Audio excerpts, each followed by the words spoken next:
It's time, baby. Now that we've studied them individually, we can put aggregate supply and aggregate demand together to maximize the aggregate economic power. Get ready, cause I'm warning you.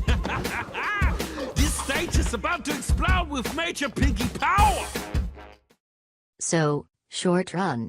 Much like normal supply and demand, the point where the short-run aggregate supply and aggregate demand meets is the short-run macroeconomic equilibrium. We have seen that a shortage of any individual good causes its market price to rise and a surplus of the good causes its market price to fall. These forces ensure that the market reaches equilibrium. The same logic applies to short-run macroeconomic equilibrium. If the aggregate price level is above its equilibrium level, the quantity of aggregate output supplied exceeds the quantity of aggregate output demanded. This leads to a fall in the aggregate price level and pushes it toward its equilibrium level. If the aggregate price level is below its equilibrium level, the quantity of aggregate output supplied is less than the quantity of aggregate output demanded.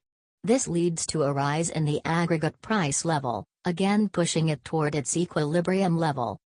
Anything that shifts either of those graphs is considered to be a market shock. An event that shifts the aggregate demand curve, such as a change in expectations or wealth, the effect of the size of the existing stock of physical capital, or the use of fiscal or monetary policy, is known as a demand shock. A negative demand shock shifts the aggregate demand curve to the left. A positive demand shock shifts the aggregate demand curve to the right. An event that shifts the short-run aggregate supply curve, such as a change in commodity prices, nominal wages, or productivity, is known as a supply shock. A negative supply shock raises production costs and reduces the quantity producers are willing to supply at any given aggregate price level, leading to a leftward shift of the short-run aggregate supply curve. This combination of inflation and falling aggregate output has a special name, stagflation, for stagnation plus inflation. When an economy experiences stagflation, it's very unpleasant. Falling aggregate output leads to rising unemployment, and people feel that their purchasing power is squeezed by rising prices. A positive supply shock has exactly the opposite effects.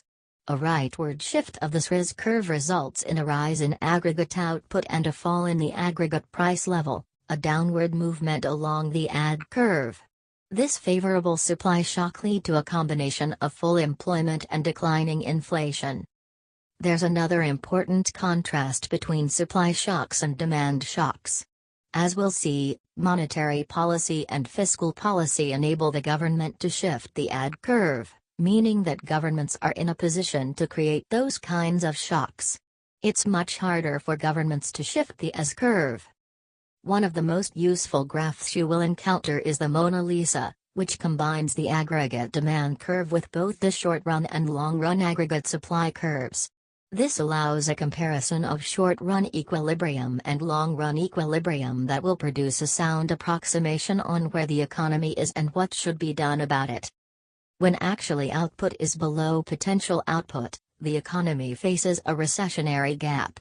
A recessionary gap inflicts a great deal of pain because it corresponds to high unemployment. However, this will not last forever.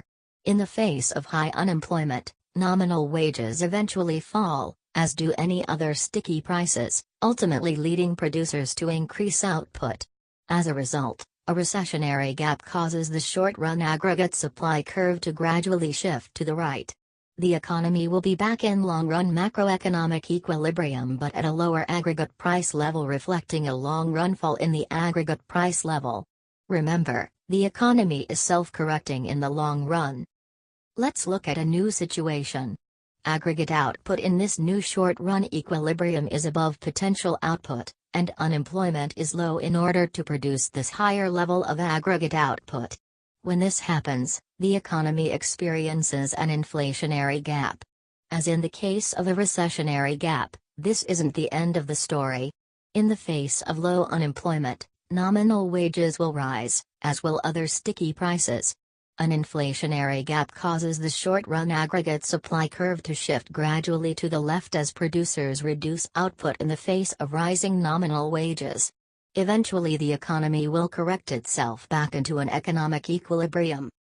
To summarize the analysis of how the economy responds to recessionary and inflationary gaps, we can focus on the output gap, the percentage difference between actual aggregate output and potential output.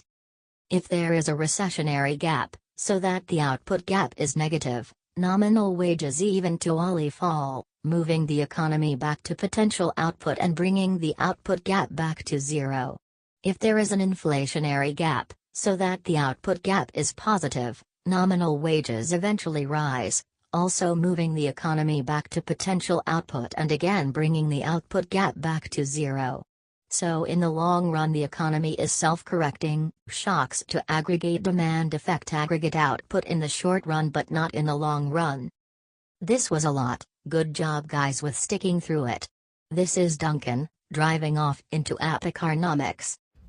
I am so sorry, I have no control. Oh. Yeah! Okay, come on, you can do this. I stay up too late. Got nothing in my brain. Are you okay? Oh, yes, I'm fine, thank you.